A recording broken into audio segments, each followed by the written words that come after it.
Annie Martin, toi, tu es à l'Agence spatiale canadienne depuis une quinzaine d'années. Et puis, toi, tu as fait un bac en kinésiologie, une maîtrise en kinésiologie, ensuite une maîtrise et un doctorat en génie industriel à la Polytechnique, spécialisé vraiment dans l'aspect aérospatial, en fait, l'aspect santé de l'aérospatial. C'est bien, je suis Oui, bien correct là-dessus. oui. Et présentement, tu es toujours dans le domaine, tu travailles avec un groupe de médecine spatiale opérationnelle. Et puis, tu es gestionnaire d'un portfolio vraiment intéressant et intriguant qui s'appelle Nouveaux Horizons en santé. Puis cette initiative-là, de ce que je comprends, vise à identifier et développer des solutions de santé novatrices pour les missions de l'espace, la Lune, Mars, par exemple, mais aussi d'établir des liens avec des partenaires sur Terre, évidemment. On ne sait pas s'il y a des partenaires dans l'espace encore, peut-être que vous le savez déjà. Mais donc, ça vise à établir des partenaires. Et là, nous, on s'est connus parce que vous avez travaillé avec différents consultants et vous êtes venus nous voir pour voir un peu comment ça fonctionnait notre Living Lab. Et vous avez d'ailleurs des idées de partir un genre de Living Lab avec l'Agence spatiale canadienne dans le Nord à quelque part. On sait que c'est un travail en cours. Mani, c'est vraiment un honneur de te recevoir aujourd'hui. Et donc, on commence souvent comme ça. Comment vas-tu par les temps qui courent? On est à la veille d'une quatrième vague de pandémie. Comment tu vas? Bien, d'abord, merci pour l'invitation. Je suis vraiment super contente d'être ici. Puis, je dirais que ça va bien. Le travail à distance, c'est toujours un défi. Nous, à l'Agence spatiale, on travaille tous de la maison, donc c'est pas évident avec l'absence de contact humain avec l'équipe. Moi, je dis souvent que c'est lorsqu'on nous enlève quelque chose qu'on réalise quelle chance on avait. Puis, le fait d'être ensemble, c'est quelque chose qui me manque beaucoup. Je croise les doigts pour qu'avec cette quatrième vague-là, tout continue de bien aller. J'ai un jeune garçon de 2 ans dans un CPE, donc c'est aussi une autre réalité avec laquelle je dois vivre, là, s'il y a des fermetures ou des groupes et tout ça. Mais jusqu'à date, ça va bien. On est tous en santé. Puis l'équipe va bien. Puis je dirais que la santé mentale au travail a pris une toute autre tournure avec la pandémie. Je travaille à distance, donc j'ai à cœur aussi la santé mentale de mon équipe, oui. Et d'ailleurs, tu gères une équipe vraiment multidisciplinaire. On a eu la chance de rencontrer plusieurs de tes collègues. Est-ce que tu pourrais nous décrire un petit peu, d'abord, l'Agence spatiale canadienne, vous êtes basé, il y en a qui ne le savent pas, là, vous êtes basé quand même, vous êtes basé en principe au Québec, sur la rive sud de Montréal, à Saint-Hubert. Vous avez combien de personnes là? Qu'est-ce que ça a l'air comme locaux pour les gens là, comment ça fonctionne dans le quotidien là, pour les Oui. gens qui... Bien, on a un super beau centre spatial, ça situé à Saint-Hubert, près de l'aéroport de Saint-Hubert. C'est là qui est le headquarters. Là. Vous m'excuserez mes anglicismes au courant de notre échange. Ça peut arriver que j'en glisse quelques-uns. On a aussi des bureaux à Ottawa pour tout ce qui est des affaires politiques. On a aussi le David Florida Lab où il y a des tests pour les satellites. Donc, on est situé à 2 endroits, mais principalement à Saint-Hubert. C'est une organisation qui a davantage d'ingénieurs. Donc, on est beaucoup centré sur l'ingénierie avec toutes les implications du Canada, le bras canadien sur la station spatiale, les développements pour les activités lunaires robotiques, tout ce qui est les satellites, RadarSat, une constellation qui a été lancée dernièrement. Donc, beaucoup d'ingénieurs qui font partie de l'équipe à l'agence. Évidemment, c'est très intéressant à visiter si jamais il y en a qui ont l'occasion dans les futures années, là, parce que là, le centre spatial n'est pas ouvert, mais on a des maquettes, on a une représentation grandeur nature du bras canadien. Donc, je me sens privilégiée de pouvoir travailler là. Puis je me rappelle des moments où j'étais dans l'incertitude quand je n'avais pas mon poste permanent de cette infrastructure-là qui est très inspirante, qui nous rappelle tout ce que le Canada et la communauté internationale a fait pour les missions spatiales. Donc, un super environnement avec des gens de différents backgrounds. J'ai parlé qu'il y a beaucoup d'ingénieurs, mais évidemment, les gens en communication, nos ressources humaines qui sont exceptionnelles. Puis, dans le groupe avec lequel je travaille, donc des chercheurs en sciences de la vie, j'ai la chance d'avoir comme boss un médecin, Rafik Oyubjian, qui est exceptionnel. Puis, travailler avec d'autres médecins, d'autres collègues en gestion de projet. On a la chance en médecine d'être une équipe multidisciplinaire. Quand on parle d'opérations médicales ou de technologie médicale, ça prend des ingénieurs, ça prend la communauté de chercheurs aussi qui vient avec ça, les gens plus spécialisés en informatique, au niveau logiciel et tout ça. C'est stimulant de collaborer avec tous ces gens-là. Puis dans l'initiative pour laquelle je suis la gestionnaire du portfolio Nouveaux Horizons en santé, on a vraiment toutes les spécialités de politique, communication, ingénierie, médecine, sciences. Ça apporte ses défis. Il y a ses bons côtés, mais il y a ses défis de parler tous le même langage. Puis j'imagine dans le Living Lab, quand il y a des nouvelles technologies aussi, il y a ces défis-là qui viennent de parler le même langage pour être sûr de s'en aller dans la même direction. Mais bref, l'Agence spatiale, c'est un endroit exceptionnel pour travailler. Puis je m'en compte encore toujours très chanceuse. Je pense que beaucoup de personnes rêvent de travailler dans votre milieu, Annie. Puis il y a peut-être des jeunes ici qui ont rêvé d'être astronautes. Et d'ailleurs, si on parle d'astronautes, David Saint-Jacques, célèbre astronaute québécois, il y en a eu d'autres, mais David tout récemment. Et tu as eu l'occasion de le côtoyer d'ailleurs. Oui. Ben, en faisant partie du groupe de médecine spatiale, mon bureau est dans la portion de l'agence qu'on appelle le bureau des astronautes. Donc, chaque fois que nos astronautes viennent nous visiter, ben, on a la chance de les côtoyer puis d'échanger. Puis je dis nous visiter parce que nos astronautes sont basés à Houston.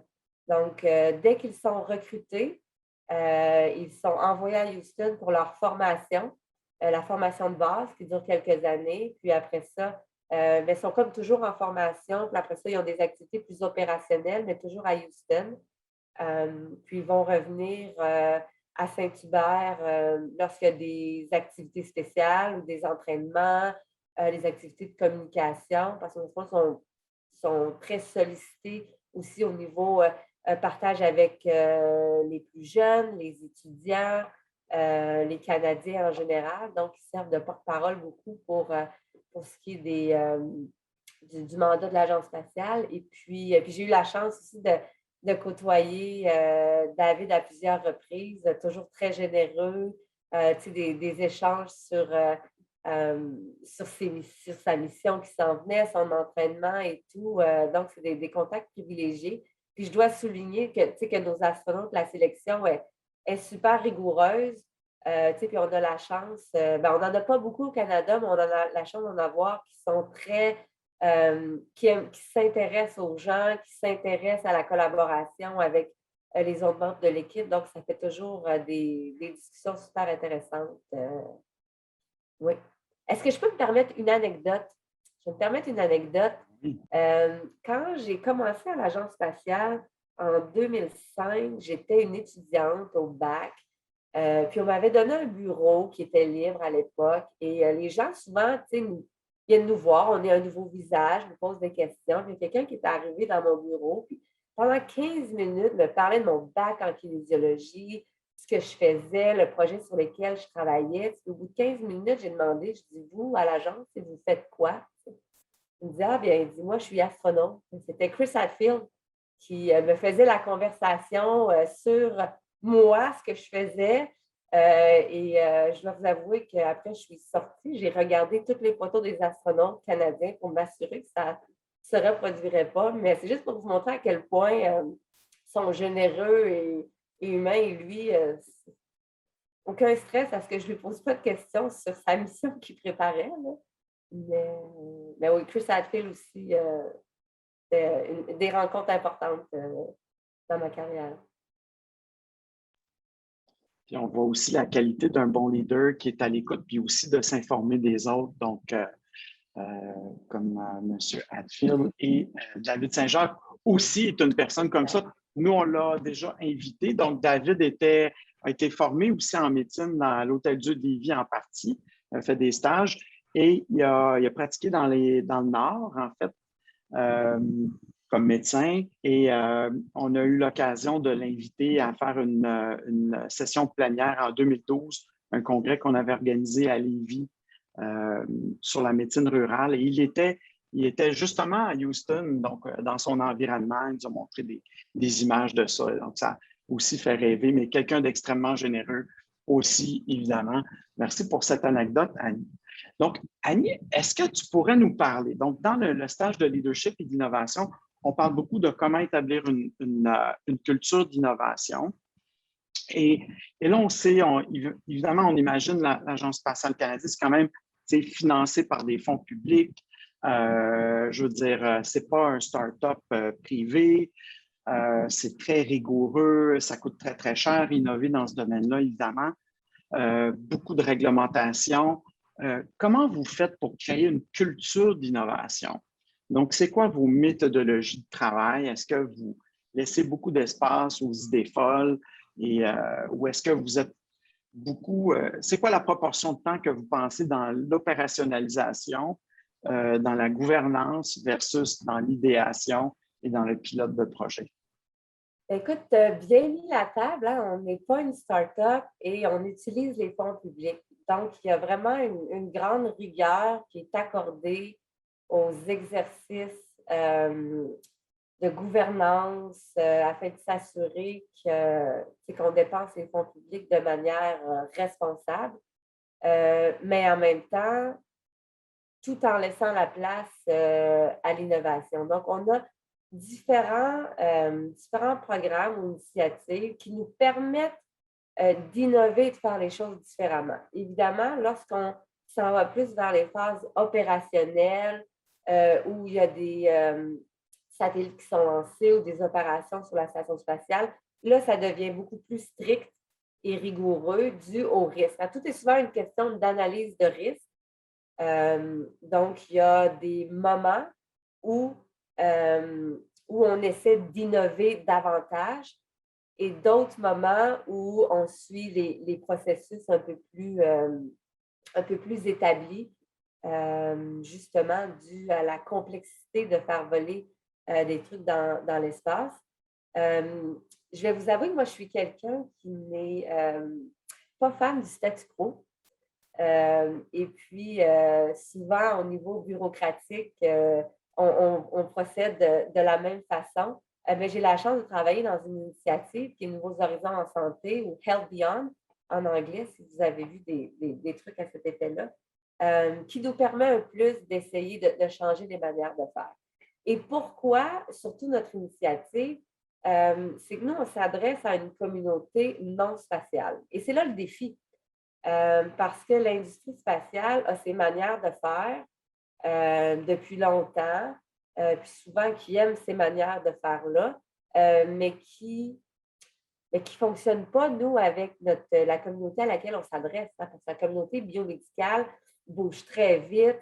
L'innovation va à des vitesses beaucoup plus grandes que ce que nous, on est capable de suivre. Donc, on essaie de trouver de nouveaux mécanismes, de nouvelles approches qui peuvent être plus près de ce que la communauté connaît pour s'assurer qu'on se rend compte à un moment donné. Parce qu'on s'est rendu compte par le passé, en utilisant des méthodes plus traditionnelles de l'Agence spatiale canadienne, on n'attirait pas les joueurs qu'on voulait pour répondre à nos initiatives. Donc, c'est de faire des séances d'engagement qui vont être différentes, des activités appels d'offres qui vont être un peu différents, faire des partenariats, comme par exemple avec le CNRC Paris, le programme d'aide à la recherche industrielle, qui, eux, sont plus près des petites et moyennes entreprises du secteur biomédical. Donc, on essaie vraiment, nous, en tant qu'agence gouvernementale, d'innover dans notre manière de faire des partenariats, dans notre manière d'approcher la communauté. Parce qu'à vrai dire, nous, on fait pas de R&D à l'interne. Donc, on ne fait pas d'innovation technologique à l'interne, à l'Agence spatiale. C'est vraiment l'industrie, les chercheurs qui font l'innovation, mais nous, on innove dans notre manière d'aller chercher ces innovateurs-là. Puis, progressivement, ça prend de la patience, mais on essaie d'installer des nouvelles manières de faire et on persévère. Ce n'est pas toujours facile hein, parce qu'il y a beaucoup de bureaucratie. Tu sais, des grosses machines, hein, c'est comme les grandes entreprises. Parfois, un éléphant, c'est dur à déplacer, mais on exerce nos muscles et on y arrive. Bon, justement, est-ce qu'on y arrive justement à vivre à travers la bureaucratie, Annie? Ça fait 15 ans que tu es là, mais c'est normal, hein? On ne dit pas ça. Il y a quand même des grands écrivains qui disent que dans la bureaucratie est essentielle pour maintenir l'ordre, la structure. Sinon, ça serait le chaos. Donc, ça en prend évidemment. Mais est-ce que tes réflexes, tu sais dans quoi tu t'embarques quand tu commences un projet, comme par exemple Nouveaux Horizons en santé, c'est un projet innovateur, probablement relativement low risk pour vous. Puis je vais t'inviter à en parler un petit peu plus tout de suite. Mais donc c'est probablement quelque chose qui, c'est plus évidemment bas risque, on vous a donné, mais il y a quand même des balises importantes là, à chaque fois que vous partez quelque chose. Donc, comment tu te sens à travers ça? Je dirais qu'avec les années, j'ai appris à l'accepter puis à trouver des façons de naviguer. En toute honnêteté, je suis le genre de personne qui va foncer, puis on essaie de changer les choses, puis je n'ai pas peur de foncer dans un mur, me revirer, puis repartir dans l'autre direction. Donc, mais tu sais, ça prend un peu de remous pour faire changer les choses, puis j'ai appris à accepter comment fonctionnait le cadre pour voir quand, à quel moment, parce qu'il y a des moments, comme les autres grands écrivains que tu parlais, qu'il faut être dans le cadre pour que ça avance. Puis il y a d'autres fois, ça vaut la peine d'être un petit peu à côté pour essayer de faire changer les choses. Fait que c'est de balancer où on met son énergie pour continuer d'essayer d'influencer positivement le changement, tout en gardant quand même ce cadre-là, parce qu'effectivement, on a les fonds publics, donc on fait attention, mais on veut aussi que nos fonds publics soient utilisés le plus efficacement possible. Donc, je persévère. Beaucoup de stratégies aussi derrière l'implantation d'idées et tout ça, qu'est-ce qui va fonctionner. OK. Alors, Nouveaux Horizons, avant qu'on parle de Nouveaux Horizons en santé, parle-nous de Elon Musk. Donc, parce que là, on vient de parler de bureaucratie, donc on parle de. Alors, avec SpaceX, est-ce que ça vous arrive d'en parler? Tout récemment, Bezos, Musk et puis de Virgin, ils sont allés dans l'espace. Bon, c'est probablement pas technologiquement des grosses affaires pour vous, toutes ces percées, mais quand même, comment vous voyez ça? Cette capacité pour des organisations privées d'arriver à faire ça aussi rapidement, êtes-vous surpris? Écoute, on suit ça de près et je vais vous dire personnellement, là, enfin, c'est le fait que le privé vienne dans ce domaine-là, ça va beaucoup aider à démocratiser l'espace. Tu sais, quand c'est simplement le gouvernement qui investit, tu sais, ça prend d'autres acteurs pour stimuler tu sais, l'économie, l'innovation dans ce secteur-là. Et ce que les SpaceX, Virgin, Blue Origin viennent faire, c'est de rendre ça un peu plus accessible. Oui, là, on va dire que ça coûte des millions faire un vol, OK, mais le fait d'en parler, et là, les vols suborbitaux vont permettre des chercheurs aussi à utiliser leur technologie. Je ne sais pas si vous avez vu passer, mais un des prochains vols de Virgin va impliquer la compagnie montréalaise Exoskin, qui aura sa technologie qui va aller là, qui a d'ailleurs été développée avec le financement de l'Agence spatiale canadienne. Donc, c'est des belles opportunités qui vont se créer pour les entreprises canadiennes. C'est stimulant pour l'industrie, puis ça va permettre d'ajouter des offres. Puis il y a quelques années, je suis allée visiter SpaceX et c'est incroyable ce qu'ils arrivent de faire. Et ils ont cette agilité-là, cette vitesse d'innovation-là que le gouvernement ne peut pas par sa structure. Donc je vois ça d'un très bon œil, cette, cette activité-là du privé. Et j'ai bien hâte de voir l'industrie canadienne qui va aussi. Il y a de plus en plus aussi d'industrie canadienne dans différents secteurs qui deviennent autonomes sans le support du gouvernement pour faire leurs activités. Fait que c'est là que ça devient encore plus intéressant pour le futur. Donc, c'est exceptionnel. Puis Annie, vous n'avez pas peur de perdre des joueurs à l'industrie privée? Vous n'êtes quand même pas nombreux. Vous dites perdre des joueurs dans le sens qu'ils vont. Pour SpaceX, oui, ils vont certainement venir cogner à votre porte, là. Ben écoute, En tout cas. je pense que les activités que le gouvernement fait, puis les activités du privé sont très complémentaires. Donc, je pense que si l'industrie canadienne peut participer à des activités avec des joueurs américains comme SpaceX, ils vont juste améliorer leur technologie, leur expérience avec les vols habités. Et après ça, lorsque l'Agence spatiale canadienne aura un besoin, ben, l'industrie va être beaucoup plus réactive, va être prête encore plus facilement à répondre à nos besoins. Fait que je vois vraiment ça, une complémentarité. Puis là, quand les agences spatiales internationales vont aller sur la Lune, Mars, il y aura toujours des partenariats parce que SpaceX aussi, on en parle souvent, mais ils sont subventionnés par la NASA à très haut niveau aussi. Là, donc, c'est pas. Il y a quand même toujours ce rôle-là du gouvernement dans les prochaines étapes. OK.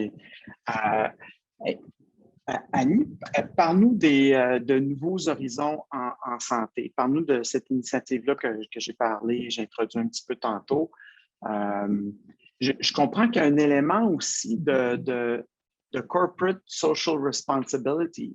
Il y a un élément aussi d'aller rejoindre le public. Mais de dire, pour le payeur de taxes, dans le fond, on veut amener des innovations qui pourraient être utiles ou des façons de faire à des populations vulnérables.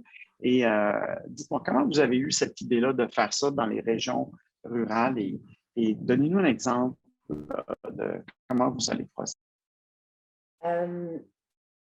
Juste pour réitérer à la base, le mandat de l'Agence spatiale canadienne, c'est, au niveau de la médecine spatiale, c'est la santé des astronautes canadiens. Donc, les astronautes qui vont sur la station spatiale, mais aussi pour les prochaines destinations.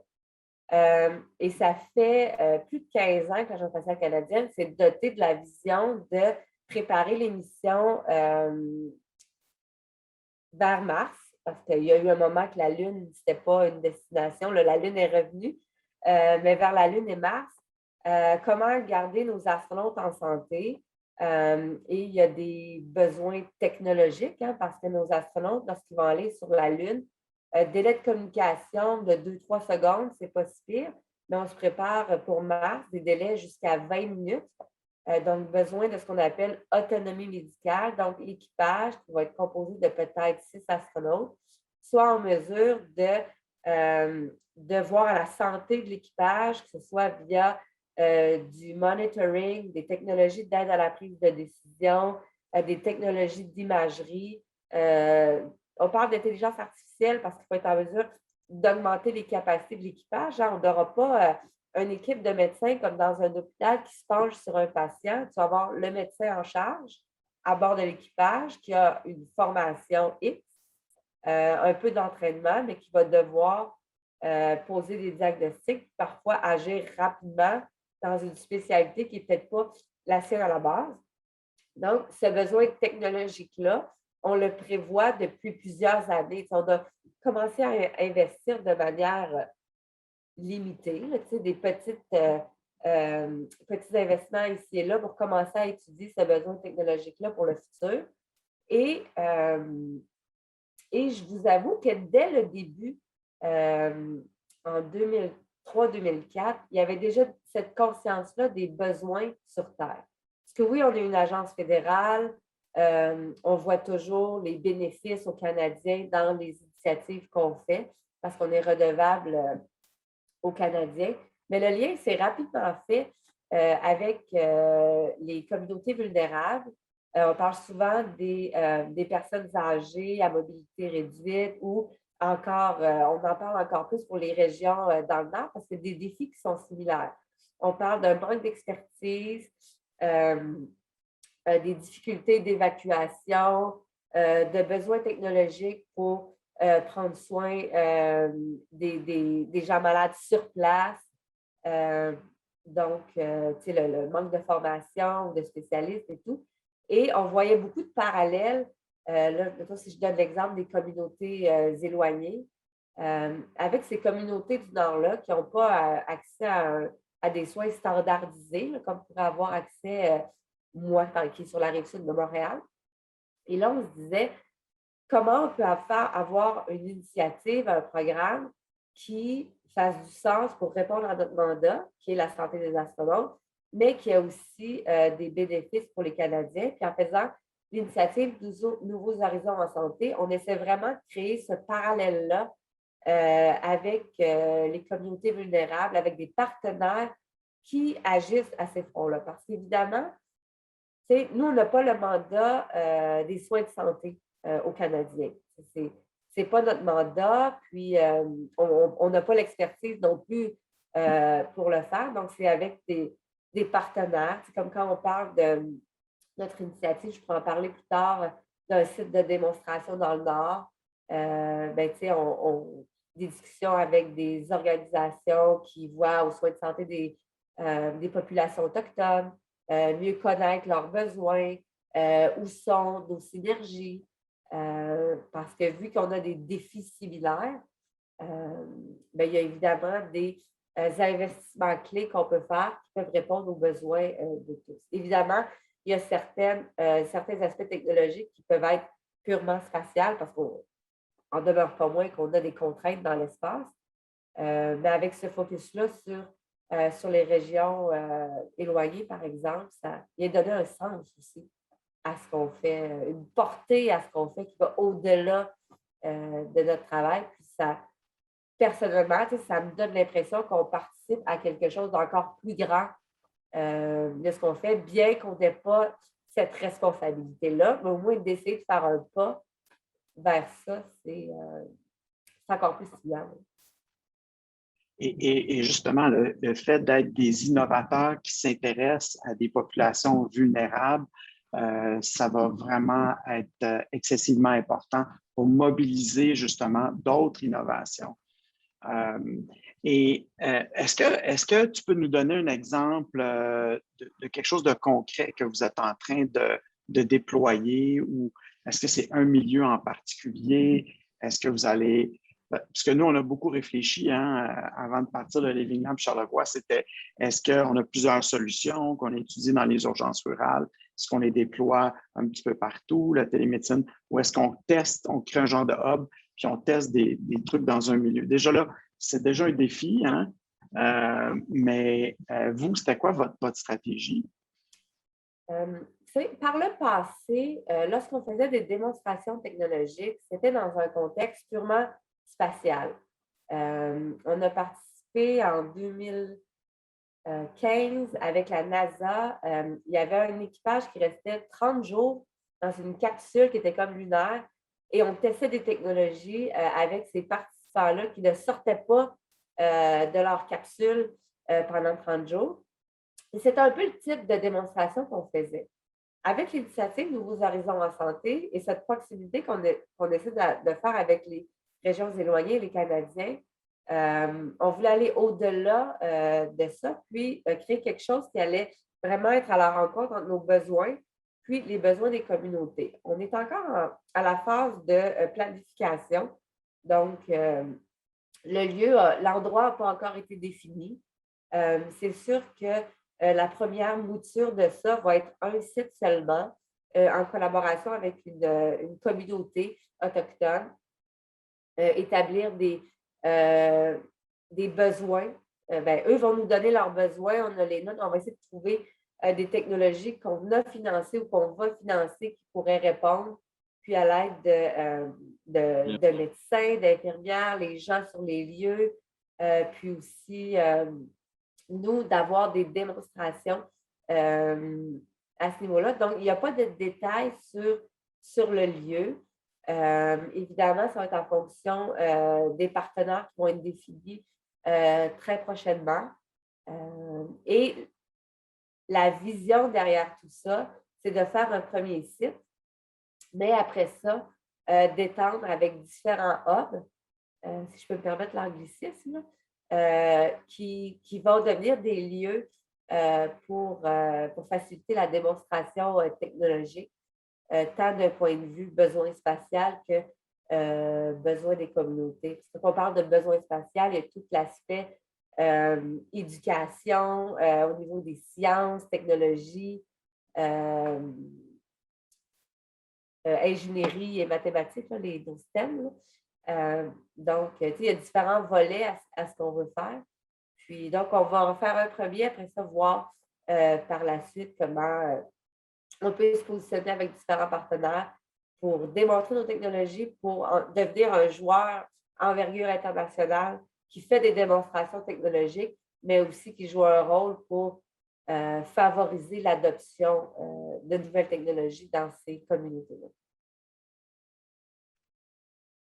C'est vraiment intéressant. On a vraiment hâte de voir comment ça va évoluer. Puis on est toujours là pour échanger sur nos expériences aussi dans le Living Lab par rapport à ça.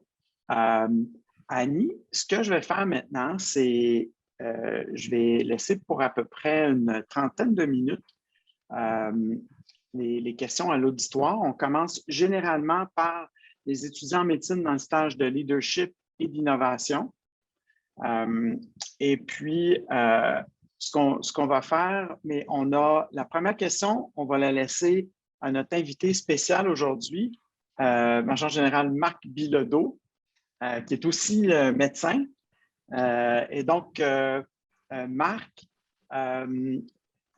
c'est intéressant parce que toi aussi, tu es d'un système gouvernemental, hiérarchique, dont on a déjà échangé un peu là-dessus.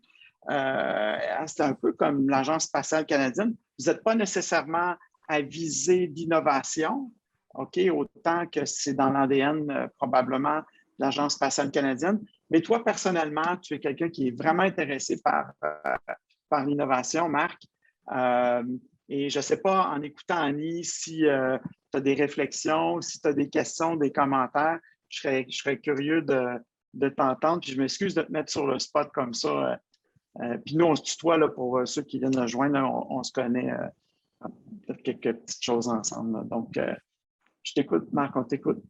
Il n'y a pas de trouble, Richard. Je suis habitué d'être mis dans des positions inconfortables. Fait que c'est pas un gros stresseur pour moi mettre. Puis c'est plus un gros stresseur pour moi maintenant. Bonjour, Annie, enchanté. En fait, j'ai été la première fois socialisé avec ce projet-là il y a environ 2 ans. Parce qu'on a un de nos anciens médecins militaires qui travaille maintenant pour l'Agence spatiale canadienne, Rob Riddell, tu connais probablement, Annie, qui est venu présenter à un moment donné notre congrès annuel de recherche en santé pour les militaires et vétérans, puis nous a présenté le programme. Puis évidemment, c'est un programme qui, pour nous autres, représente un potentiel intéressant aussi parce que quand on déploie des troupes à l'étranger, sont souvent dans des situations très similaires à certaines populations canadiennes, là, loin des soutiens technologiques, puis avec des délais d'évacuation qui sont parfois majeurs, puis soumis à plein d'impondérables. Fait qu'il y a clairement un potentiel pour nous au niveau quand on parle de soins, soins prolongés sur les champs de bataille, parce que c'est une des choses qu'on essaie de mettre en œuvre, évidemment. Donc, d'habiliter nos équipes cliniques, d'être capable de maintenir en vie des blessés pendant des fois des jours avant d'être capable de les évacuer. Donc, nécessairement, il y a un potentiel pour nous. L'automatisation, en fait, de l'aide, du soutien à la décision, pour nous, c'est quelque chose de critique également parce qu'on envoie des techniciens médicaux qui n'ont pas beaucoup de connaissances médicales, des connaissances techniques, oui, puis il faut leur donner des outils pour qu'ils soient capables d'exécuter. Fait qu'évidemment, il y a beaucoup d'intérêt de notre part. Puis on garde les liens avec Robert Tursk aussi, avec lequel on est en contact au cours des 2 dernières années, disons, de façon à rester connecté finalement, puis voir si on peut jouer un rôle à un moment donné pour soit mettre en œuvre certaines de ces technologies-là ou au moins les tester dans notre organisation parce qu'on a un terrain fertile pour ça.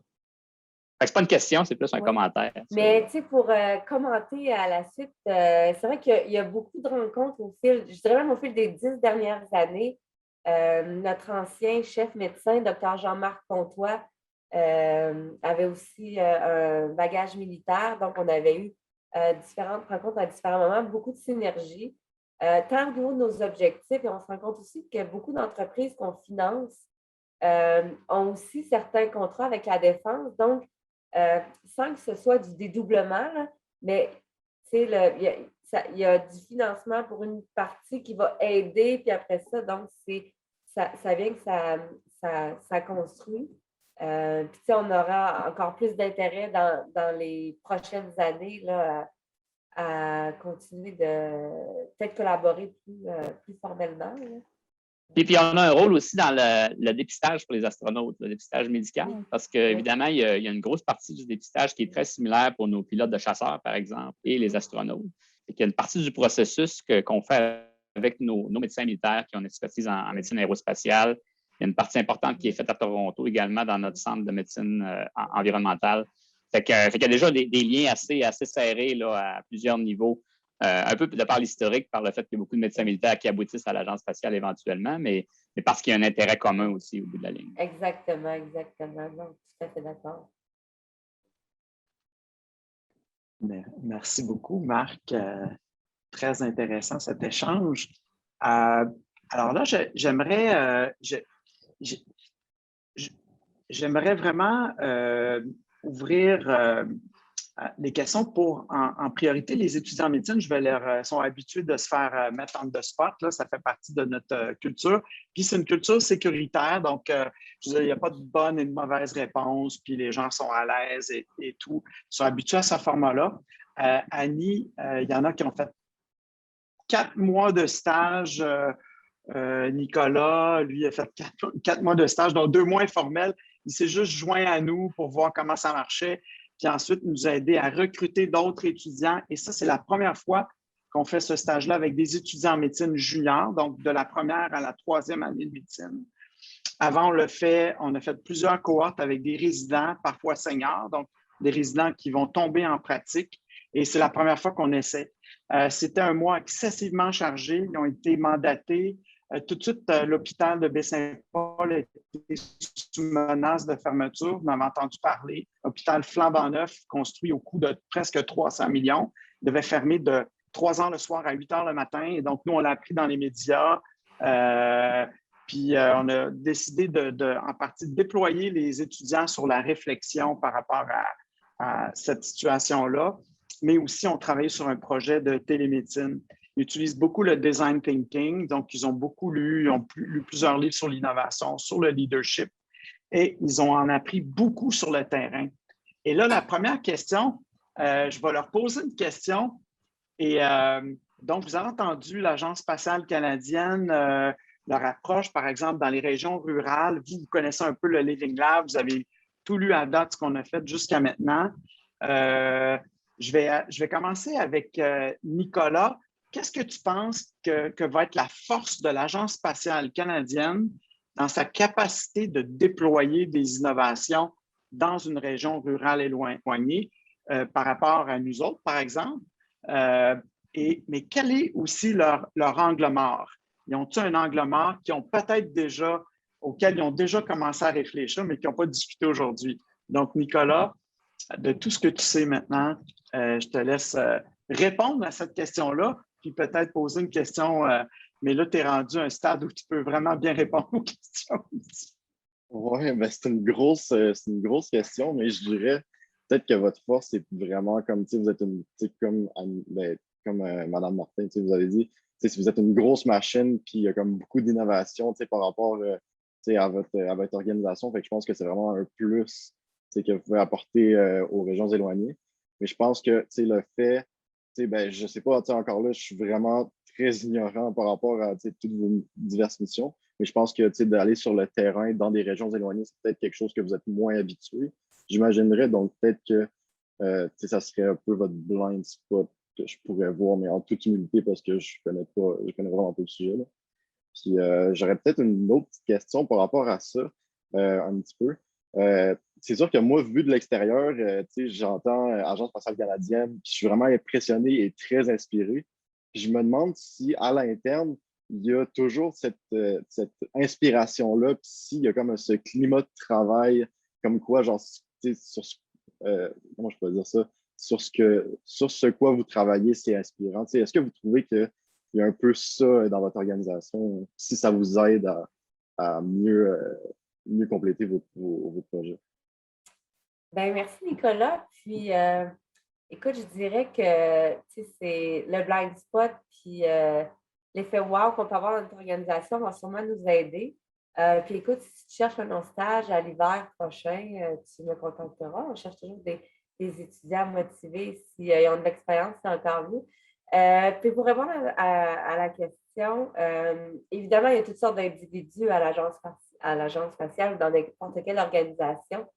Mais je me compte chanceuse dans l'équipe avec laquelle je travaille, qu'on est encore extrêmement inspiré par ce qu'on fait. Puis, je vais vous avouer, des fois, si je suis un peu down, parce qu'on a des processus, des fois c'est lourd, comme dans tout job à un moment donné. Il suffit que je parle de ce que je fais avec quelqu'un qui ne sait pas de quoi je fais, puis je réalise, oh mon Dieu, je suis chanceuse de faire mon travail. Puis, puis nous, notre équipe, notre travail, c'est de préparer les missions vers la Lune et Mars, donc de jouer un rôle pour amener l'homme sur Mars.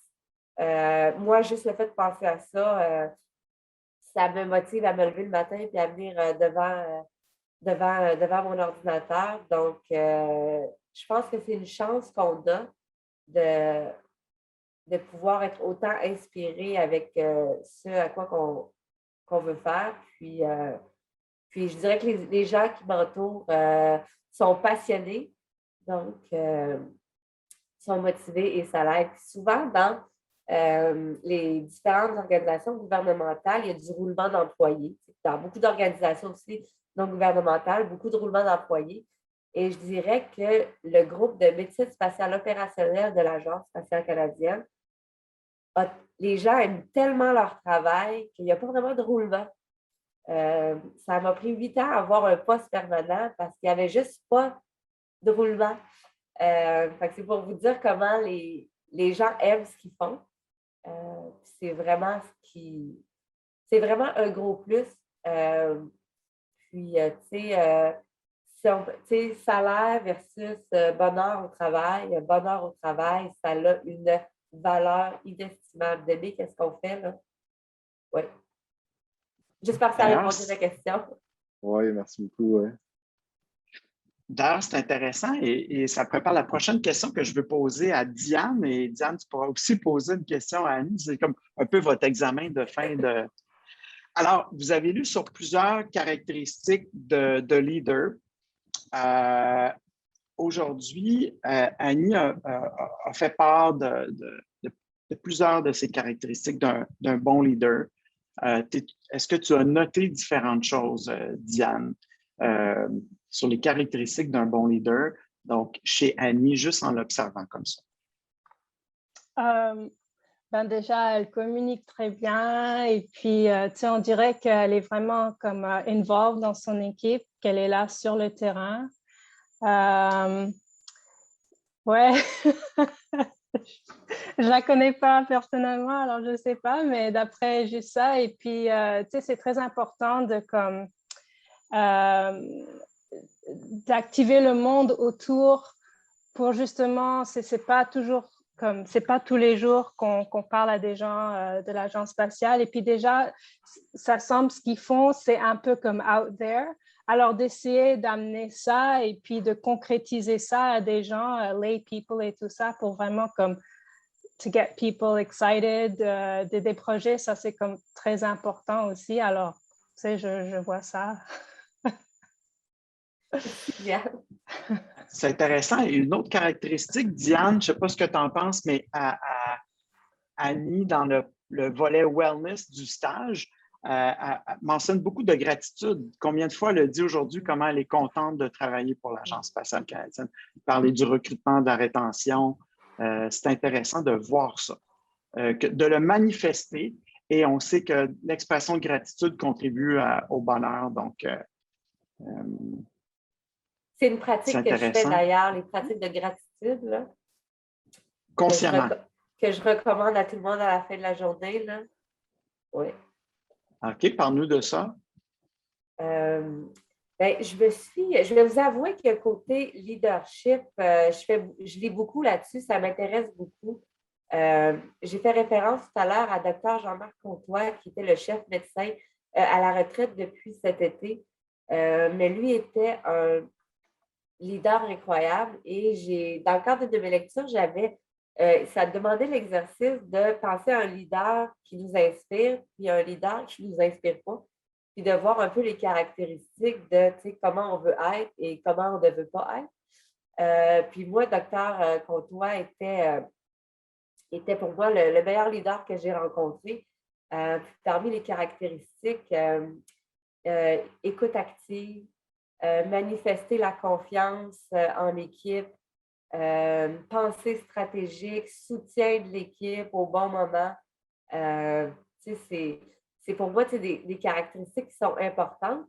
Et là, les mettre en pratique, souvent, c'est autre chose. Fait que j'ai fait appel à un coach. Je recommande à tous d'avoir des mentors ou des coachs qui nous permettent des fois de nous faire voir certains volets qu'on n'avait peut-être pas compris dans l'angle qu'on pensait, hein, parce que quand on a le nez devant l'arbre, on ne voit pas la forêt.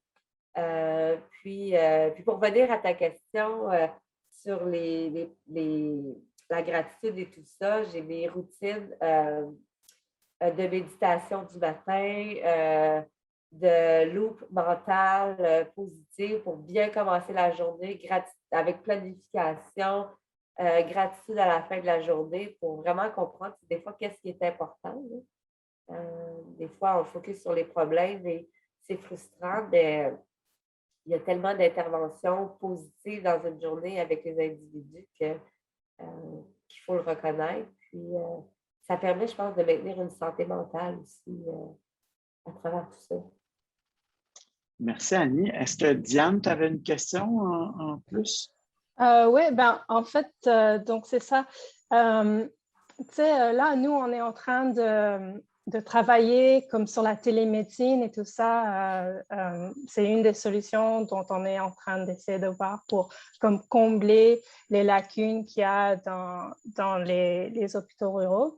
Et puis, je me demandais, à quel point l'Agence spatiale canadienne fait des collaborations avec les communautés, parce que pour nous, une des problèmes qu'on essaie de troubleshoot en ce moment, c'est qu'il y a de la perte de communication. Quand on est en train de parler les ambulances avec les gens d'urgence, et comme si nous, on a de la perte d'un signal comme en rural, comment est-ce qu'on va faire de la télémédecine genre sur la Lune? Alors, vous êtes censé de troubleshooter tout ça et je me demandais si comme les agences spatiales et puis même juste les gens locaux, ils peuvent travailler ensemble et apprendre et puis comme s'entraider comme ça pour que ça amène aussi beaucoup à la communauté. Parce que, nos astronautes sur la Station spatiale internationale, c'est avec la télémédecine, le médecin est au sol, fait que c'est toujours en modèle de télémédecine. Mais je dois avouer qu'il y a beaucoup de redondance au niveau des systèmes spatiaux pour s'assurer que ça ne coupe pas.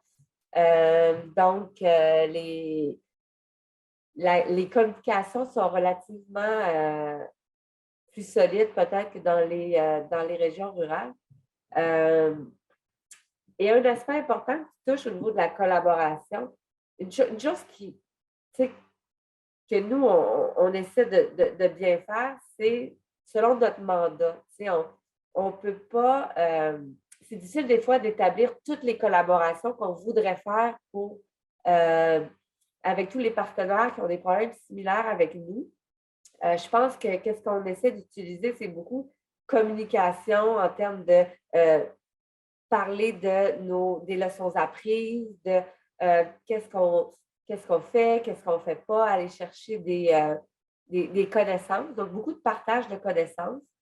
Je dirais qu'avec l'initiative qu'on veut faire, qu'on commence à planifier pour un site de démonstration dans le Nord, va nous rapprocher avec davantage d'aspects concrets, de partage concret, de solutions, comme tu as mentionné pour les problèmes de communication. Fait que je pense qu'on passe d'un échange de connaissances à quelque chose de plus tangible, là, et on veut avoir un impact, mais c'est toujours difficile des fois d'établir ça et on ne veut pas faire que des projets pilotes, parce qu'on le sait comment il y a une réticence. Là, il y a tellement eu de projets pilotes que pour ça, on essaie de construire quelque chose de solide et par la suite. Mais tu sais, comme on a David Saint-Jacques, qui a une expérience dans les régions du Nord, qui travaille toujours avec nous. Notre chef médecin fait aussi des rondes dans le coin de la Côte-Nord, donc sur le terrain. Donc, c'est un peu notre approche. Est-ce qu'on pourrait certainement faire plus, mais avec les ressources disponibles, le mandat, là, on essaie vraiment de construire. Donc, je pense qu'il y a beaucoup de positifs qui vont être à venir. Merci. Merci, Diane et Annie.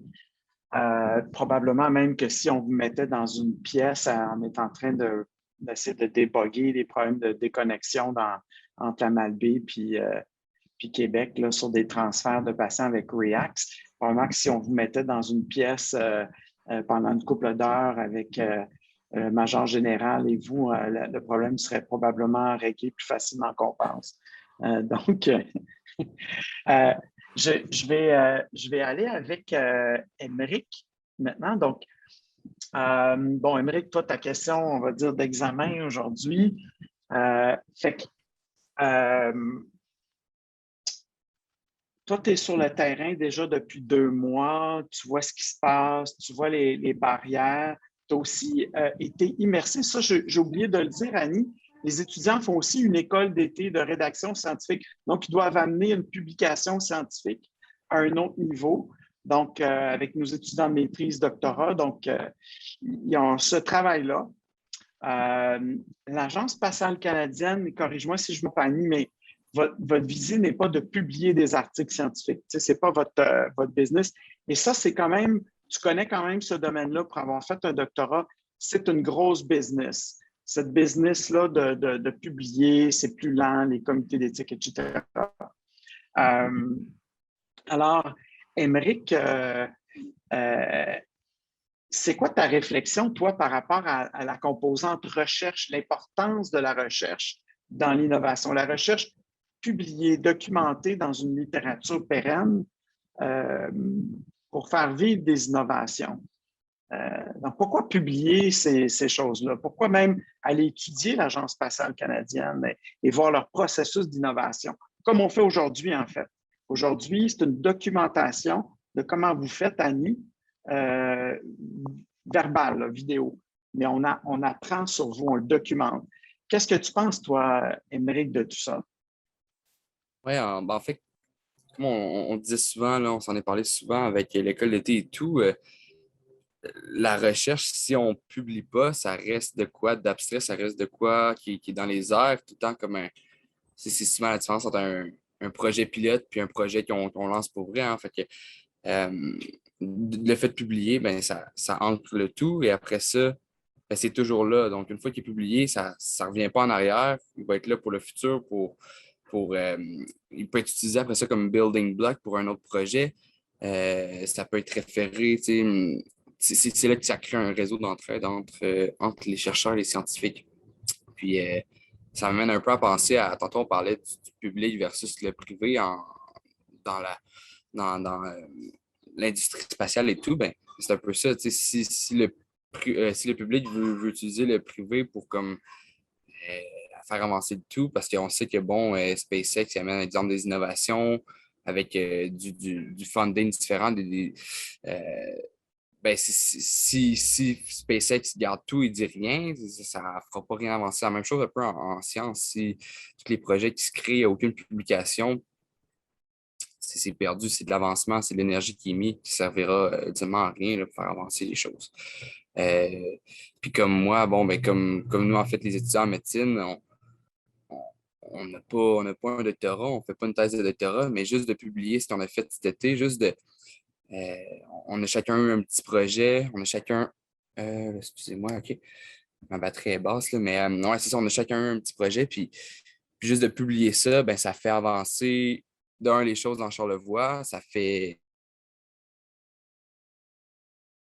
une lab qui est déjà quand même bien établie en Charlevoix, mais que juste un été, nous, les 7 étudiants, on a fait plusieurs projets qui ont vraiment aidé là, le Living Lab. Donc c'est un peu ma vision là, de c'est quoi que ça sert à publier. Puis pourquoi, exemple, dans l'espace, on devrait publier, dans l'industrie spatiale, c'est important, exemple, de, de, de publier l'avancement scientifique, mais ça revient un peu à la même chose, là.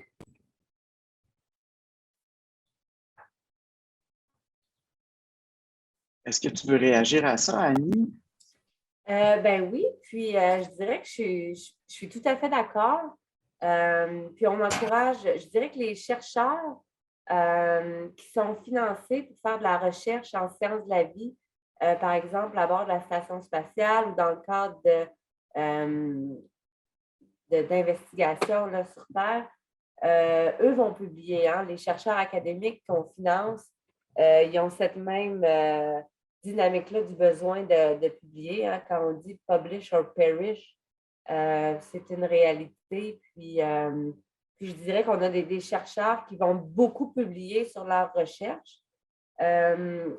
Nous, on finance l'initiative Nouveaux Horizons en santé, on finance davantage l'industrie. Il y en a quelques-uns qui ont des partenariats avec des chercheurs et qui vont publier, mais encore là, pas toujours. Et on a à cœur d'essayer de mieux divulguer notre message parce que c'est vrai que tout ce qui est fait à un moment donné, il faut que ça reste quelque part. Puis on a des événements qu'on fait où on essaie de faire de l'engagement, mais ça ne reste pas toujours. Quand c'est verbal, c'est là un instant, puis ça reste dans notre mémoire, c'est éphémère.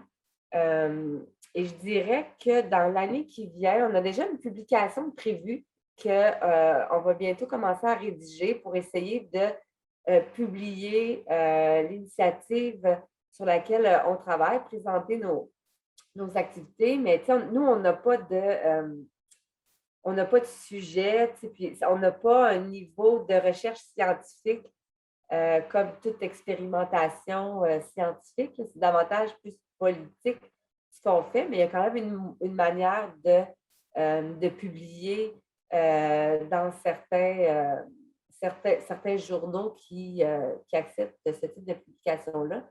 Mais maintenant, on essaie de plus en plus de le faire. On ne le fait pas encore assez, je suis d'accord.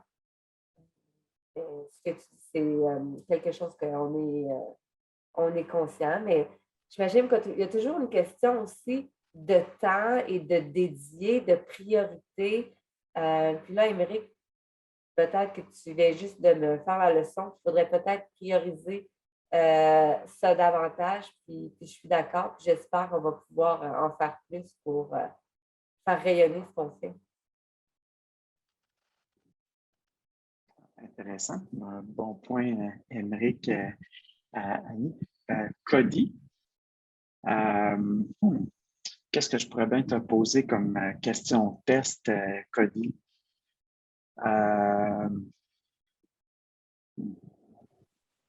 Cody, on a parlé beaucoup de rêves durant le stage, de l'importance d'avoir un rêve, de rêver assez grand. OK, dream big, mais il faut que ça soit réalisable. Il faut que tu vises quand même quelque chose de réalisable, mais il ne faut pas se limiter dans les rêves. Je pense que l'Agence spatiale canadienne me paraît être des rêveurs. Comment est-ce que tu penses que des étudiants en médecine comme vous, de côtoyer, d'aller les voir à Saint-Hubert, de garder le contact avec Annie, comment tu penses que de côtoyer ces gens-là, de vous imprégner de leur culture de rêve, c'est quand même des rêves, là, aller sur Mars. OK? C'est de se donner vraiment beaucoup de troubles. Il y a un rêve là-dedans, là. OK? Il ne semble pas avoir de limite si tu es capable de faire ça. Comment est-ce que ça diffère de la formation qu'on t'offre dans une faculté de médecine connue? Ben là, OK, c'est bon. La formation offerte dans une faculté de médecine, c'est sûr que c'est un peu plus cadré, là. Tu sais, c'est des cours, puis c'est assez steak de dingue patate, là. On se fait dire de l'information, puis on n'a pas trop de place pour rêver. C'est un peu triste à dire, mais tu sais, je pense pas que c'est le principal but, en tout cas des premières années d'études en médecine. Moi, pour des étudiants comme nous, c'est super inspirant, puis c'est une opportunité vraiment. On est vraiment privilégié d'avoir la chance de rencontrer autant d'acteurs, puis à différents niveaux, puis moi, je trouve ça super inspirant de voir que vous arrivez justement à rêver, puis malgré les limites dont vous nous avez discuté tout à l'heure, le fait que vous travaillez avec des fonds publics, puis c'est quand même une instance qui est gouvernementale à un certain point, vous arrivez à innover malgré tout ça. Puis ça, c'est super inspirant de voir qu'on est capable de faire face aux obstacles bureaucratiques qui sont quand même, qui occupent une place importante là, dans bien des situations, puis vous arrivez à rêver, à innover malgré ça. C'est sûr que comparer ça avec l'éducation médicale, ben c'est pas la même chose. Peut-être qu'on devrait avoir... en fait, c'est difficilement comparable, là, comme je disais. C'est pour ça que je trouve qu'on est autant chanceux de vous rencontrer cet été et de rencontrer divers acteurs parce que ça sort vraiment de ce qui nous est offert dans le cadre habituel de notre formation. C'est difficilement pas comparable justement parce que, comme je dis, c'est très différent. Là. Fait que c'est ça la réponse que j'aurais à votre question, Dr. Flynn. Je ne sais pas si... Une excellente réponse. Puis, je ne sais pas, Annie, donc tu sais, dans le fond, comment réfléchir? Donc, tu sais, le design thinking, comment les solutions, comment collaborer avec d'autres, la créativité, tout ça, comment pousser de l'innovation. C'est des choses qu'on n'enseigne pas en médecine pour le moment. Et puis, donc, les gens arrivent, finissent leur cours, beaucoup de temps investi dans les connaissances, les compétences. On sait d'ailleurs que ce n'est pas ça qui contribue aux erreurs médicales, c'est d'autres facteurs. Quand tu finis ta médecine, tu es compétent, tu as des bonnes connaissances, c'est vraiment d'autres facteurs. Mais aussi, ils arrivent, ils obtiennent des postes de chef de département, etc., avec peu de formation là-dedans. Et pas habitué de réfléchir outside the box. Donc, nous, on est vraiment chanceux. Il y a un biais de sélection. Ces gens-là ont choisi le stage à quelque part. Et donc, mais même Annie, je serais curieux de savoir, est-ce que vous enseignez le design thinking aux gens chez vous? On n'enseigne pas, mais on utilise. J'ai démarré il y a 2 ans une communauté de pratique en créativité, ça fait peut-être même 3 ans, à l'Agence spatiale canadienne, parce que pour moi, la créativité, c'est important. Je vous dirais, avant d'étudier en kinésiologie, j'étudiais en théâtre. Moi, j'ai fait mon cégep en théâtre. Je suis allée à l'École nationale de théâtre, à l'UQAM en théâtre. Fait que tout l'aspect créatif d'un point de vue art était là. Puis jumelé avec mes études après ça en génie linéaire, tu sais, ça a fait un drôle de mix. Puis je me suis mis à m'intéresser à la créativité, penser différemment parce que les pensées traditionnelles, les méthodes, ne me permettaient pas, moi, d'arriver à faire ce que je voulais faire. J'ai fait des certifications en design thinking. Il y en a plusieurs, puis c'est plusieurs en ligne. J'en ai fait plusieurs avec IDEO. Je ne sais pas si vous connaissez IDEO. Oui, J'en j'en ai fait plusieurs pour. J'en fais une autre à l'automne ou à l'hiver. Mais c'est ça. Puis j'ai amené mon équipe dans des processus de réflexion jadis en personne avec mes post-it. Puis, mais ça fait partie d'une culture, hein, parce qu'il n'y a pas beaucoup de gens qui sont formés avec cette approche-là. Puis je vous dirais que j'ai enseigné pendant 6 ans à Polytechnique le cours de gestion de l'innovation à la maîtrise, puis je leur en ai fait faire du design thinking. C'était vraiment intéressant. Mais bref, j'ai amené l'équipe aussi à en faire, parce qu'en me formant, je devenais pour faciliter. J'ai facilité aussi dans d'autres équipes pour amener cette culture-là de penser différemment et de plus en plus. Même à distance, il y a des logiciels et des plateformes web là, qui permettent de le faire. Là. Puis je pense que je trouve que c'est une belle opportunité pour ce que vous faites au Living Lab, de leur permettre de faire peut-être quelque chose qui est hors cadre de la formation habituelle. Puis, la créativité, c'est un muscle. Hein? Fait que plus on l'entraîne, puis les portes s'ouvrent dans notre cerveau, faire des liens avec les idées. Puis, j'ai trouvé que c'était très fort de s'exercer à la créativité pour trouver des nouvelles idées, des nouvelles façons de faire. Puis d'après ça, de rendre l'innovation réelle. On essaie de plus en plus d'en faire à l'Agence spatiale. Oui. On a d'ailleurs, depuis 2019, on ne l'a pas fait cette année, mais une journée de la créativité qu'on avait fait à l'Agence spatiale. C'est encore plus que je pensais. C'est vraiment spectaculaire. Ouais. Ah, mais c'est vraiment intéressant. Mais d'ailleurs, aussi, Cody... je rajouterais juste que comme dans toute organisation, il y a encore des gens qui roulent les yeux. Là, quand on parle de créativité, il faut y croire, puis le changement, ça prend du temps, mais on va y aller. Intéressant. Même dans l'innovation, il y a des gens qui roulent les yeux. On sait. Alors, Cody est aussi un homme de théâtre. D'ailleurs, étudie, travaille, fait des pièces de théâtre. D'ailleurs, Émilie aussi, dernière étudiante en médecine dans le stage de leadership. Émilie, je ne sais pas si tu es... Salut, Émilie. Allô? Bon, Émilie, alors, je commence à manquer d'inspiration pour te poser une question piège en fonction de ton d'examen final, on va dire. C'est une blague. Ouais, mais moi, je suis arrivée tard, là. J'ai pas vu la présentation, juste les questions. Ah, OK. Je sais pas Donc, si tu peux répondre à quelque chose. Là. C'est le temps de la question quiz, le dur, là. Ouais, ben on va te laisser la poser, Annie. Donc, je peux me permettre d'en poser une. Je dirais, Émilie, je me permets de te tutoyer. Là. Tu viens de terminer un stage de 4 mois, c'est bien ça? Oui. Donc, si tu pouvais me nommer tes 2 plus grands apprentissages pendant cet été de ce que tu retires pendant ton expérience au Living Lab, qu'est-ce que ce serait ces 2... Mes 2 plus grands apprentissages.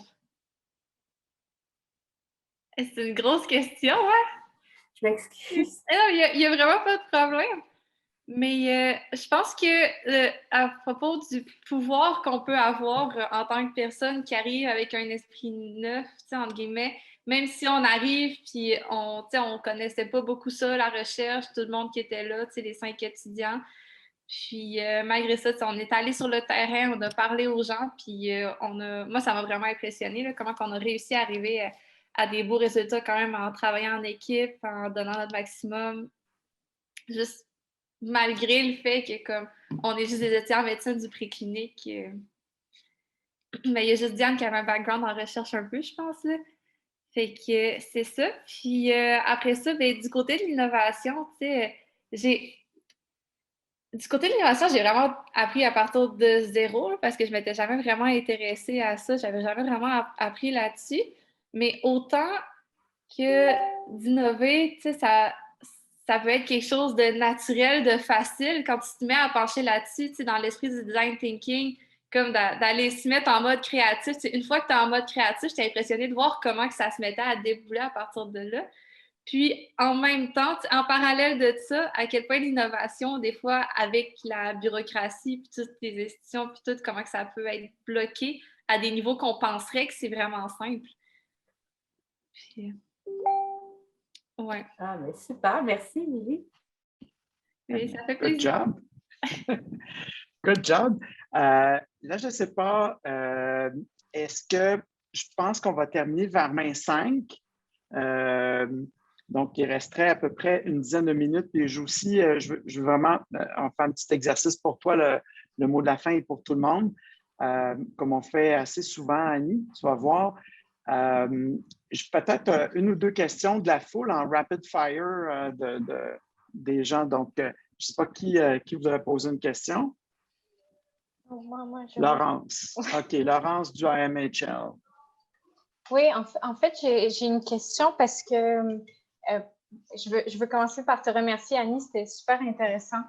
Et en fait, ma question, c'est au niveau de tes partenariats avec l'industrie. Moi, j'ai fait quelques recherches sur l'innovation en santé et beaucoup d'hôpitaux américains, d'hôpitaux israéliens ont ce partenariat au sein des hôpitaux pour accélérer l'innovation au sein des hôpitaux.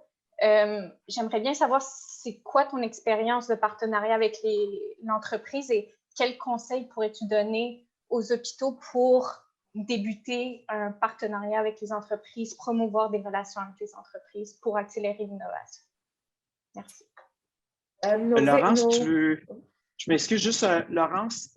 Donc, Laurence, infirmière, étudiante au AMHL, finissante, là, on dépose dans 2 semaines notre maîtrise, mais toi, tu as quand même un rôle un peu dans la gestion de l'innovation à McGill. C'est quoi ton poste exactement au niveau des achats d'innovation à ce niveau-là?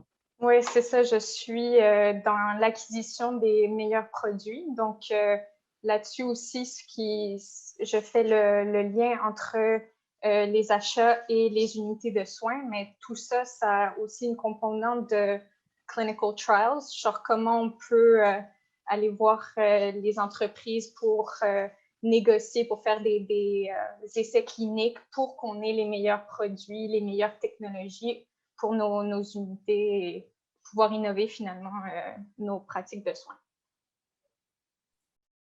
Merci, Laurence, pour ta question. Nous, on a peut-être une difficulté de moins parce qu'on travaille beaucoup en développement technologique.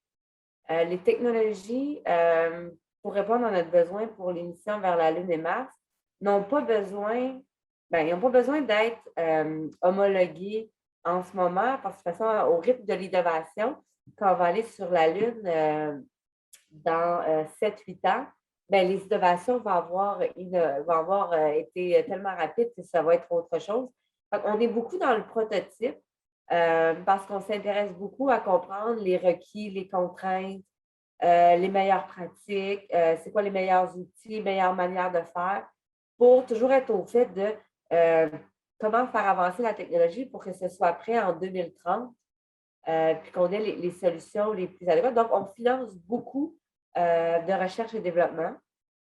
Donc, on n'a pas une relation de partenariat avec l'industrie. En étant le gouvernement, on est plus dans une relation contractuelle, soit sous forme de contrat ou encore on offre des contributions, là, qui est une forme de soutien à l'innovation sans qu'il lui donne rien, mais juste qu'il y ait un rapport d'avancement, bref. Donc, on a ces relations-là contractuelles pour de la R&D, mais on s'intéresse beaucoup aux hôpitaux, comment ils fonctionnent. Parce qu'une chose qu'on a remarqué en discutant beaucoup avec l'industrie, parce qu'on a des discussions avec eux parce qu'on veut comprendre comment ils innovent, quels sont leurs besoins pour s'assurer que les entreprises aient une croissance tous les bénéfices économiques qui en retournent. Et on dénotait la difficulté d'accès au niveau de l'adoption dans les soins hospitaliers. Donc, nous, ce qu'on essaie de faire, c'est de trouver des partenaires, que ce soit au niveau de palier gouvernemental, provincial ou d'autres organisations fédérales, pour voir comment on peut nous contribuer à de l'innovation technologique qui pourra éventuellement être adoptée. Mais malheureusement, tout ce qui est adoption de technologie dans les centres de services de soins de santé, nous, c'est pas notre rôle, cette commercialisation-là. Mais je peux juste terminer en disant, l'angle que nous, on regarde quand on travaille avec l'industrie, c'est de comprendre c'est quoi leur champ de compétences primaires ou leur marché principal et comment nous, en ayant cherché ce qu'on a de besoin, la R&D qu'on a de besoin, de faire en sorte que ça contribue aussi à augmenter leur champ de compétences principales pour faire des win-win. Si l'entreprise est capable de faire de la R&D pour l'espace, mais en même temps que ça fait avancer leurs produits commerciaux, bien, on sait que l'activité économique est là. Puis, ce qu'on veut, c'est que les entreprises qu'on finance aient une certaine viabilité à long terme aussi, d'encourager. On essaie vraiment de trouver ces intersections-là. J'imagine que comme les hôpitaux, comme le gouvernement, des fois, on a des objectifs qui sont discordants avec les entreprises. Puis des partenaires intermédiaires comme le Centre national de recherche avec le Paris qui est plus au niveau industriel. Nous, ils ont comme eu un rôle de traducteur pour faire le lien avec l'industrie. Puis il y a différents joueurs au sein de l'écosystème d'innovation qui ont cette expertise-là de comprendre les marchés puis d'aligner. Mais j'avais discuté avec quelqu'un du CHUM en intelligence artificielle. On pourra peut-être rester en communication, mais il avait développé un modèle d'innovation avec des pôles et l'implication, est-ce que tu sais de quoi je parle? Mais je pense que des modèles comme ça, moi, ça m'a inspiré en me disant, OK, comment nous, on peut travailler en région éloignée et avoir ces dimensions-là? Je pense qu'il y a des bonnes pratiques qui existent, puis ça en a inspiré. Je n'ai pas malheureusement de conseils parce qu'on est un peu pas au courant de vos processus, mais je pense d'avoir une perspective. Oui. Donc, un domaine fort complexe, la gestion des relations avec le privé, vraiment excessivement complexe. Nobody is in this for nothing. Puis, c'est très complexe, les ententes légales, etc. Vraiment très, très complexe. Donc, excellente question, Laurence. Là, on manque de temps vraiment. Je vais peut-être aller pour une question, mais peut-être plus, Mathieu, à moins, j'aimerais ça peut-être que si tu peux peut-être entamer le bal pour dire comment tu te sens après avoir écouté cette entrevue-là et qu'est-ce que tu as retenu en Rapid Fire? Tu vas partir avec quoi comme message? Tu es habitué de faire ça. Donc, Mathieu, nous, on a mis tout notre personnel dans le stage de leadership et d'innovation. Et donc, Mathieu a fait le stage 2 mois aussi. Donc, pour bien comprendre le processus aussi. Donc, Mathieu, comment tu te sens aujourd'hui en écouter Annie? Et tu vas partir avec quoi comme information? Yes, ben, j'étais très content d'être ici et puis j'étais très curieux, Annie, en fait, d'entendre ce que tu avais à nous dire. Moi, ce qui m'intéresse vraiment le plus dans tout ce que vous faites, je pense que c'est justement non pas seulement les applications spatiales, mais comment vous ramenez ça dans la communauté. Je trouve que c'est chapeau à vous là, par rapport à ça. Je retiens beaucoup ta joie de vivre, ta joie de beaucoup de sourire tout le long de l'entrevue. C'est très plaisant de parler avec toi. J'avais une question au sujet de. Tu as fait une petite parenthèse là, sur Publish or Perish. Tu avais l'air de dire ça avec justement encore avec un grand sourire. J'aimerais ça t'entendre là-dessus. Qu'est-ce que tu penses de cette culture-là du publish or perish? Puis aussi, comment est-ce que vous essayez de mieux diffuser votre message de votre côté? Vous avez beaucoup de messages envoyés aux gens. Qu'est-ce que c'est les mesures que vous faites pour mieux diffuser ces messages-là? Et ultimement, s'il y a un lien que vous voyez entre l'art et la science, ou est-ce que vous faites une utilisation des artistes dans votre organisme? OK. Alors, c'est des super bonnes questions. Malheureusement, on n'aura pas le temps de tout répondre à ça, Annie. Je suis vraiment désolé.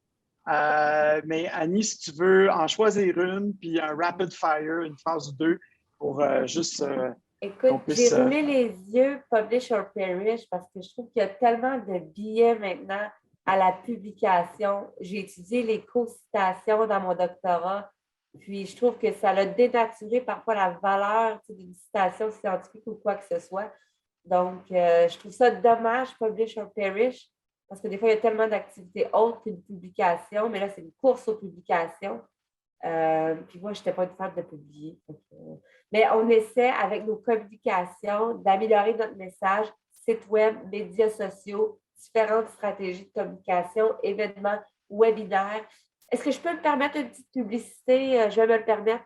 Je vais mettre dans le chat une adresse si vous avez envie d'être sur notre liste de distribution pour recevoir de l'information. Des fois, c'est des appels d'offres, ça ne vous intéressera peut-être pas. Mais faites juste delete puis passez au suivant. Des fois, ça peut être des événements, des webinaires qu'on fait que vous pouvez être intéressé. Donc, je vais vous mettre ça dans le chat. Puis si ça vous intéresse, envoyez un courriel en nous disant que vous voulez être impliqué. Voilà. je vais juste, je ne sais pas, là, je vais commencer à te remercier, Annie, de ta grande générosité aujourd'hui. Et c'était vraiment un moment fantastique. C'est une de nos excellentes entrevues, je pense, de t'écouter. Je pense que tout le monde, on va en entendre parler, on débriefe souvent là-dessus. Annie, donc en terminant, tu as vu l'exemple un peu de Mathieu. On aimerait te lancer la parole pour terminer. Comment est-ce que tu te sens aujourd'hui de cette expérience-là et qu'est-ce que tu retiens? Et pourquoi je pose cette question-là, c'est que dans le fond, notre temps est limité et on vit un certain nombre d'années, nos horaires sont chargés. Il faut vraiment savoir où est-ce qu'on met notre temps et est-ce que c'est vraiment là où je veux être. Et donc, Annie, merci de ton temps. Et donc, comment tu te sens maintenant et qu'est-ce que tu as retenu? Je suis extrêmement reconnaissante pour cette opportunité-là que vous m'avez offert de vous parler aujourd'hui.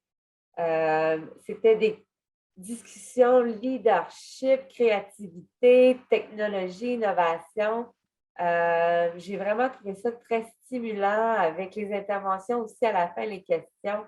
Je suis emballée, puis on dirait que je vais aller travailler encore plus motivée que je l'étais par ces échanges-là. Et ce que je retiens, c'est que c'est le genre d'échange que je n'ai pas assez souvent, je crois. C'est l'importance de s'ouvrir avec d'autres groupes, d'autres pratiques, des gens qui travaillent dans différents secteurs à différents trucs. C'est fou comment on peut apprendre et juste par les questions qui étaient posées aux stagiaires, j'ai appris sur ce que vous faisiez. Puis, si je peux me permettre de demander, lorsque la pandémie ne sera plus à son summum, j'aimerais aller vous visiter dans Charlevoix. Je ne suis jamais allée dans Charlevoix, je me confesse, mais ça a l'air exceptionnel. Puis votre programme, pour vrai, je vous encourage à continuer, même ceux qui ne seront plus dans le programme, d'échanger, d'aller cogner aux portes, d'envoyer des courriels, de parler avec les gens. Envoyez-moi des courriels si ça vous intéresse. Richard, tu as mon courriel. Pour vrai, je crois que c'est là qu'on apprend le plus en partageant. Et merci, Annie. Et je vais donner le mot de la fin justement à deux personnes de Charlevoix, puisque tu as mentionné ça, dont Jean-Luc, Dr. Jean-Luc Dupuis, qui est aussi un gradué, un médecin en pratique, un gradué du stage de Living Lab et aussi un médecin de santé publique, mais surtout une personne excessivement fière d'avoir été un médecin pendant des années dans Charlevoix. Jean-Luc, qu'est-ce que tu vas dire pour attirer Annie et l'Agence spatiale canadienne dans Charlevoix?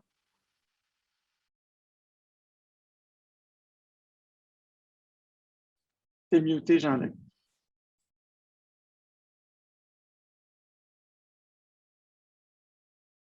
Il y a quelqu'un qui m'a muté. D'abord, je voudrais dire merci à toi, d'abord, qui favorise ces échanges-là absolument extraordinaires.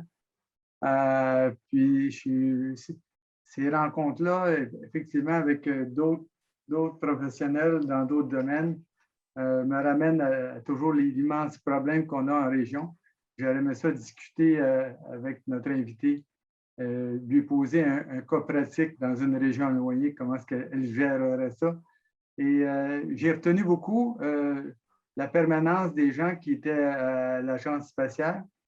Et ça m'intéresse toujours la motivation parce qu'en région éloignée, notre problème, c'est toujours le turnover des hommes et des femmes qui s'en viennent là-bas.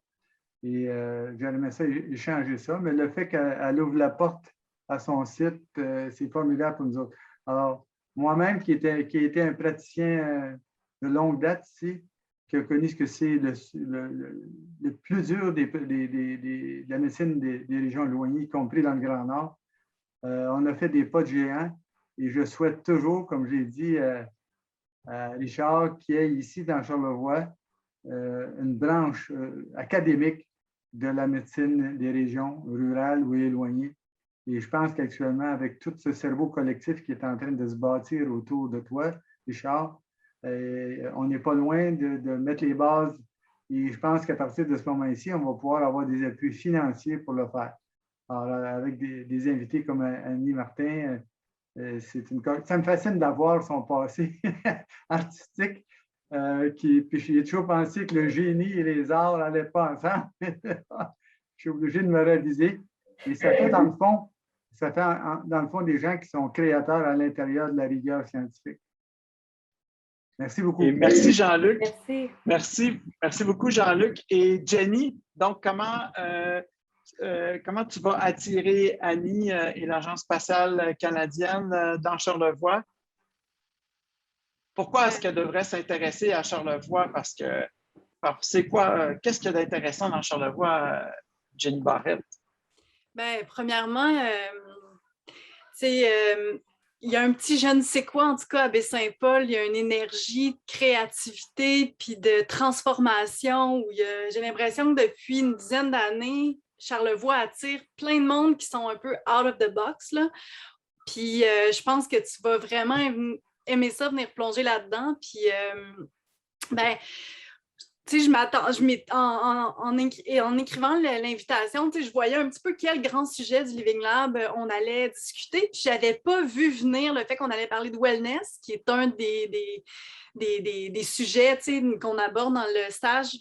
Fait que je pense que c'est un côté aussi qu'on a plein de belles offres dans Charlevoix. Toutes nos marches en nature méditatives, puis les cours de yoga, puis tout ça, je pense que c'est quelque chose qui va te plaire aussi. Puis je me demandais vraiment si c'était à l'Agence spatiale qui avait toute cette ouverture-là par rapport à ce côté-là ou si c'était vraiment quelque chose de personnel à toi là, qui était venu se greffer ce côté-là. Bien, je dirais qu'il y a beaucoup d'aspects personnels que j'ai développés au cours des dernières années au niveau du style de leadership que je voulais avoir, mais il y a beaucoup de gens inspirants à l'Agence spatiale qui essaient aussi de développer ces approches-là face au wellness, aux manières de faire, créativité. Donc, il y a quelques petites graines ici et là, puis le changement va continuer d'évoluer, puis la culture va continuer de s'épanouir. Mais j'imagine, je fais à l'Agence spatiale des walking meetings parfois, oui. Tu sais. Oui. J'imagine qu'à Charlevoix, ça doit être très beau, des walking meetings. Vraiment. On s'en fera un quand tu viens. Ben oui. Sur ça, je vous remercie tout le monde infiniment de votre temps. Je m'en vais dans une autre réunion à l'instant. Et encore une fois, Félicitations aussi aux étudiants en médecine. Tous les autres étudiants, on aimerait ça vous faire participer davantage. Merci pour toutes vos questions, vos réponses inspirantes et donc à la prochaine.